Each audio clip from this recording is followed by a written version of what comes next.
Okay, so everybody has a story to tell, and I figured maybe now it was time to tell mine. I'm just going to give a major disclaimer and trigger warning that this is dark, and that if you're not okay with this, please move on, because this does include that, and it is not an easy story for me to tell. This will be one video. If you want to know more about the story, I will give you a link at the end to follow to read more about it, but you will not be hearing any more about it from me, because this is not easy for me to tell. Okay, here we go. I grew up in a town outside of New York, and I was a junior in high school, and we were one Sunday at the high school playing baseball in the fields, and the ball went way into the woods.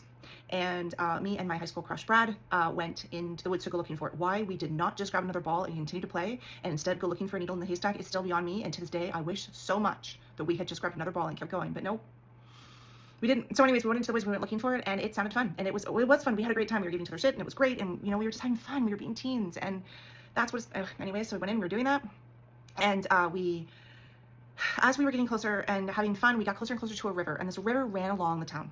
And as we grew closer to the river, I had spotted this white fabric on the other side of the river's edge. And a few years ago, there was a big storm that tore through, and one of the old trees had gone down and went over the river. So we, as teens, would go across this big log, and it was how we would get across on this particular part of the river. So Brad was like, hey, well, let's go across and go investigate it. And I was like, okay, cool. So we did. And as we got over and we got closer, we realized that that white piece of fabric was actually a woman in the water, half in, half out. And I won't go into detail. You can read about it, how she was, but it was horrific. Horrific. Where nightmares are made from. There are monsters in the world, and that one did it to her. Awful. And as we're examining her, we heard a noise, and we both whipped around, and we came face to face with the person who did it, because he apparently had come back with a second person to dispose of. And that second person was dangling from his hand by the same tool that he had taken out the first woman with. So he was just as shocked to see us as we were to see him. He dropped the second person on the ground, the woman on the ground, and he, I guess, made the decision to let us go. Why? I don't know.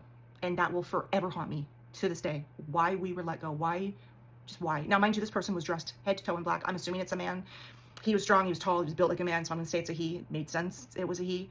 But yeah, he let us go. He just sank back into the woods, and we never saw him again.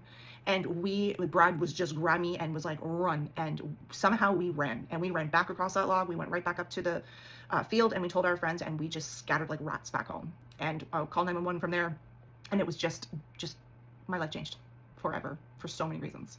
Brad was a year ahead of me in school. He ended up marrying his high school sweetheart, which pretty much was the knife in the last peg in the coffin, I guess you'd say, for me to leave. And as soon as I graduated high school, I ran. I went to New York, embedded myself into the world's busiest city, and I stayed there for 13 years, and they never caught the killer. But you know what I did? I did hear from him 3 to 4 more times after that. And I have proof that he's watching me. It's awful. It's horrific.